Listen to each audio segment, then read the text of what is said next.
Hello friends, स्वागत है आपका मेरे यूट्यूब चैनल पर। दोस्तों, आज के इस वीडियो में हम अध्ययन करने वाले हैं अर्धवार्षिक परीक्षा 2022-23 की दृष्टि से इम्पोर्टेंट क्वेश्चनों के बारे में, जो कि कक्षा 7 विषय विज्ञान के विषय के बारे में, जो कि एग्जाम की दृष्टि से अति महत्वपूर्ण है। तो आप सभी से निवेदन है कि वीडियो को अंत तक जरूर देखिएगा, तथा अगर आप इस चैनल पर नए हैं तो चैनल को जरूर सब्सक्राइब कीजिएगा, क्योंकि आपके एग्जाम तक सारे विषय के मॉडल पेपर हमारे चैनल पर अपलोड किए जाएंगे। चलिए शुरू करते हैं। सभी प्रश्न करने अनिवार्य हैं। पहला प्रश्न है, वायुमंडल से मुख्यतः किस भाग द्वारा पादप कार्बन डाइऑक्साइड प्राप्त करते हैं? तो सही आंसर होगा डी, पत्तियों से। चलते हैं अगले प्रश्न की तरफ। वसा का पूर्ण रूपेण पाचन किस अंग में होता है? तो यहाँ पर सही आंसर होगा डी, बड़ी आंत, वृहद आंत्र।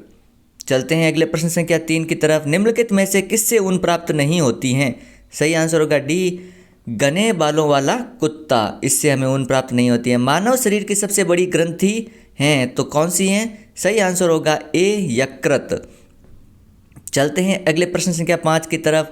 पादप का जनन होता है? सही आंसर होगा डी, पुष्प में।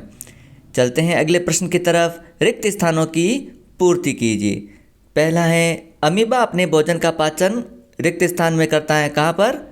खाद्य धानी में। चलते हैं अगले। मानव शरीर की सबसे बड़ी ग्रंथि का नाम यकृत है। खाने के सोडे का रासायनिक नाम सोडियम हाइड्रोजन है। पवन गतिशील वायु है। हीमोग्लोबिन लाल रक्त कोशिकाओं में पाया जाता है।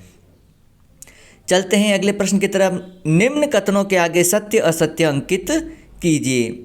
जीभ द्वारा हमें स्वाद का पता चलता है, यह कथन सत्य है। जंतुओं से प्राप्त किए जाने वाले रेशों को जांतव रेशा कहते हैं, ये कथन भी सत्य है। सर्दियों में सूती वस्त्र हमें गर्म करते हैं, ये कथन असत्य है। अगला है, दंत क्षय क्षार की उपस्थिति के कारण होता है, यह कथन सत्य है। पत्तियों से खाद का बनना एक भौतिक परिवर्तन है, यह कथन असत्य है। वायु गर्म होने पर प्रसारित होती है और ठंडा होने पर संकुचित होती है, यह कथन सत्य है। चलते हैं अगले। पादपों में प्रकाश संश्लेषण केवल दिन में जबकि श्वसन केवल रात्रि में होता है, यह कथन असत्य है। युग्मनज का विकास केवल बीज में होता है, यह कथन भी असत्य है। दो शहरों के बीच की दूरियां किलोमीटर में मापी जाती हैं, यह कथन सत्य है। चलते हैं अगले प्रश्न संख्या 20 की तरफ। पित्त कहाँ निर्मित होता है? यह भोजन के किस घटक के पाचन में सहायक करता है? तो आंसर लिखेंगे, पित्त यकृत में निर्मित होता है तथा एक थैली पित्ताशय में संग्रहित होता रहता है। पित्त रस वसा के पाचन में सहायता करता है। चलते हैं अगले प्रश्न की तरफ। सर्दियों में सूती कपड़े हमें उतना गर्म क्यों नहीं रख पाते जितना ऊनी स्वेटर रखता है?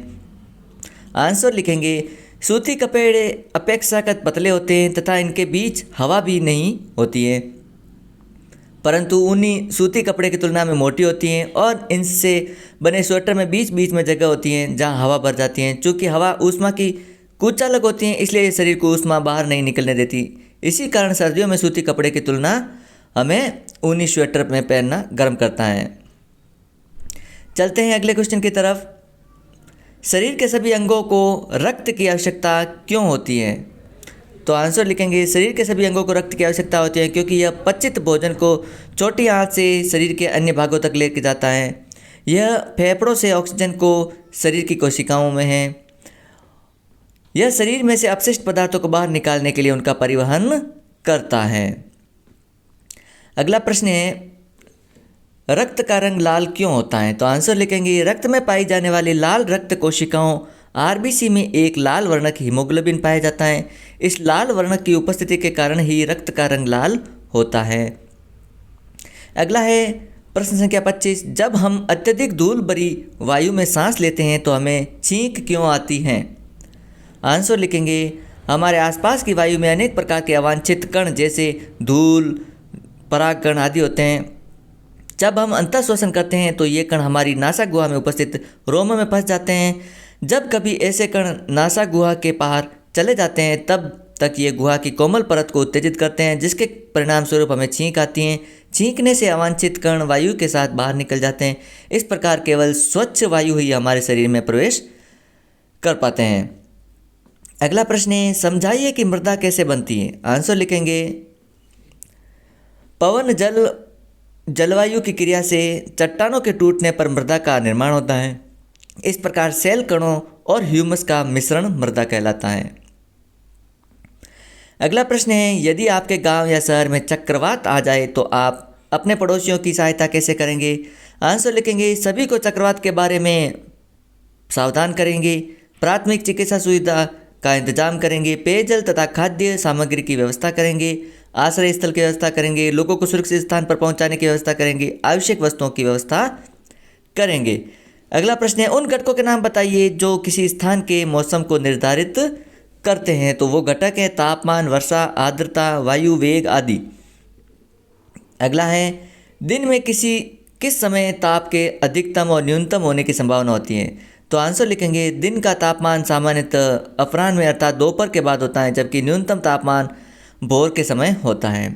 अगला है, जब नींबू के रस में खाने का सोडा मिलाया जाता है तो बुलबुले बनते हैं और गैस निकलती है। ये किस प्रकार का परिवर्तन है।